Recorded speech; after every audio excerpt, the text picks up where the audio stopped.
Should you use your Roth IRA as an emergency fund? Did you know that you can set up your Roth IRA as an emergency fund or a savings account to pay for something like a PS5? But in all seriousness, is it really wise to use your Roth IRA to pay for something unexpected like your medical bills, unemployment, or replace your flat tires?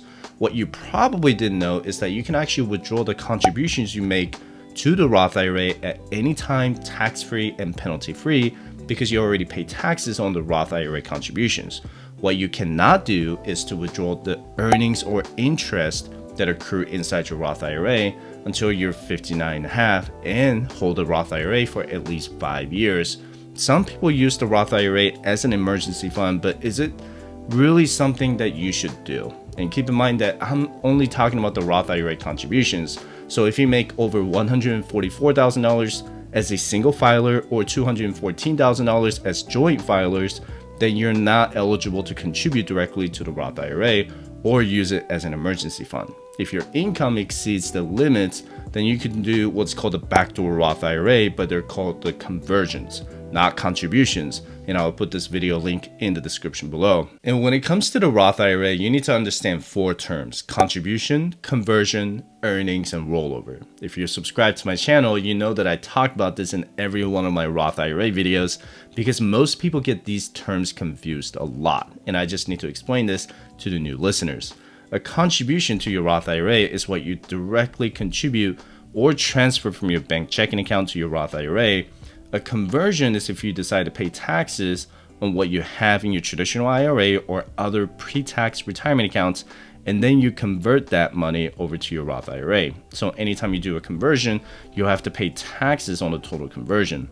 A rollover is when you directly move money from Roth 401k, Roth TSP, or other Roth accounts transferred to your Roth IRA, and you won't have to pay any taxes on the rollover because you already paid them. It has to be a Roth to Roth rollover so the IRS cannot tax you twice. Earnings in your Roth IRA are however much you earn from investing in a mutual fund, ETFs, bonds, stocks, or other qualified securities in accordance with the IRS. And you cannot withdraw your earnings and interest until you turn 59 and a half and have your Roth IRA account open for at least 5 years. You can, however, withdraw your contributions at any time and potentially use them as an emergency fund.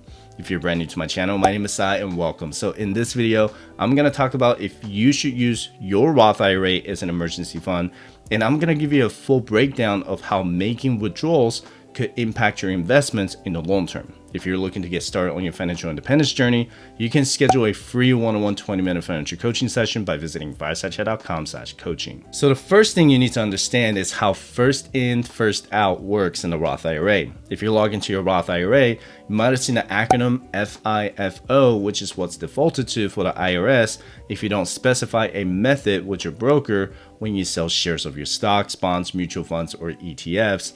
So basically, when you sell your investment, your contributions will be sold first. Earnings won't be sold until you decide to sell them all. Let me give you an example. Let's say you contributed $6,000 to your Roth IRA and bought VT-SAX, or the Vanguard Total Stock Market Index Fund. You earn $500 in gains or earnings from investing in VT-SAX. You decided to sell $3,000 of the shares in VT-SAX, and because it's the FIFO method, the sale of the shares will come from the contribution side of the pot first. You don't get penalized or taxed for selling the contribution pot of the money. However, if you sell all $6,500 in your account, then you're gonna owe a 10% penalty on the $500 from the earnings pot of the Roth IRA and the income tax. And depending on how much you earn, your income tax is in the 24% tax bracket. With the 10% penalty, that's 34% total in penalty out of the $500. So you're paying $170 in penalty. That's the basic explanation of the FIFO method, but you should check out your Roth IRA and find out how much you have in your earnings before making any withdrawals. The easiest way to find out is going to cost basis or unrealized gains in your account. And my VT-SAX here shows the total cost, total gains, and total amount invested. You have to keep in mind that it's only direct contribution you made can be withdrawn without penalty or income taxes.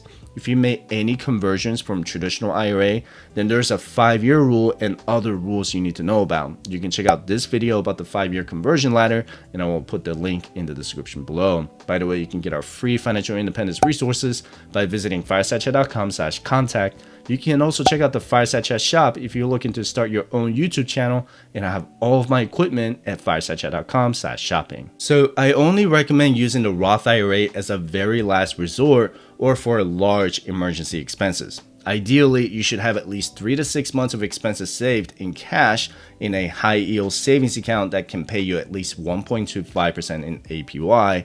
If you have a large emergency expense that exceeds your emergency fund and you have no other ways to pay for it, then there's a 60-day withdrawal rule with the Roth IRA. You can take a tax-free and penalty-free withdrawal from your Roth IRA as long as you put every dollar back into your Roth IRA within 60 days.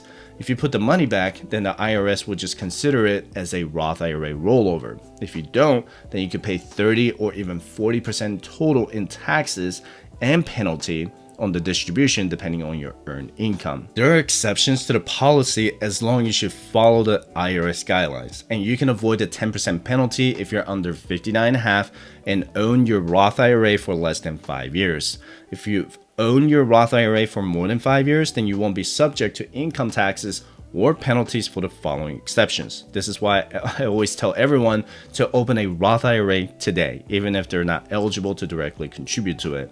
You can withdraw up to $10,000 just once in a lifetime for your first time home purchase.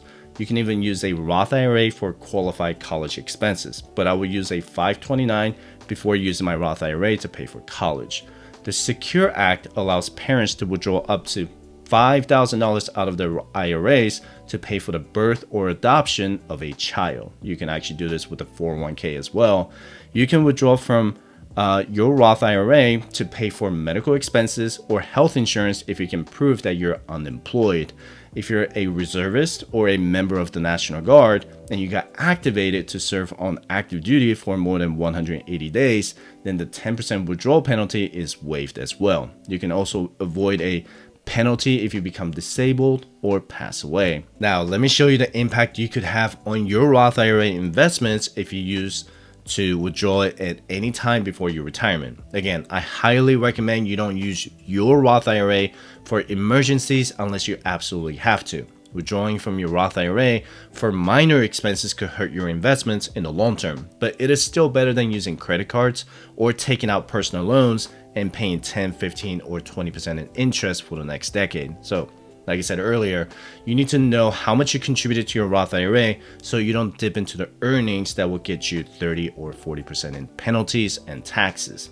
Inside your Roth IRA, you have the money market account or a liquid account where you can park cash before you invest, right? So the technique some people use is to keep some of the contributions in liquid cash inside the Roth IRA so they don't have to sell investments in case they need them for an emergency. Again, I do not recommend this method because you can easily open a high yield savings account and keep cash far away from the Roth IRA.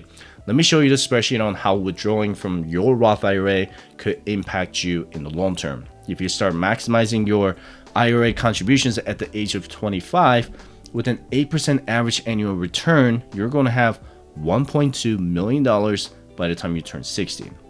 8% is pretty conservative. So if I do 10% annually, you're going to have almost $2 million by the time you turn 60 years old. Let's say in one of these years, you go through some hardship and decide to withdraw just $10,000 from your contributions at age 30. Your portfolio at age 60 is now at $1.8 million or $200,000 in total losses. Now, if you withdraw $10,000 for, let's say, educational expenses at age 40, you're potentially losing $80,000 total by the time you turn 60 years old. So even if you don't invest in anything and just keep it in cash, you're still going to miss out on the opportunity cost. And just look at how much $6,000 will turn into from age 25 to 60. It's $185,000 with a 10% annual return, right? So if you follow our FIRE checklist, and you can download this for free at firesidechat.com/contact, maxing out your emergency fund comes before your Roth IRA. My wife and I are not touching our Roth IRAs until we reach our normal retirement age. We want this Roth or the tax-free earnings to grow as much as possible and as long as possible. Roth IRA is the last account we'll ever dip into when we retire. If you want to know more about how to invest in your Roth IRA and save for your emergency fund, be sure to check out these 2 videos. So with that said, I appreciate you watching my video. Don't forget to subscribe, and I hope to see you in the next video. Have a good one.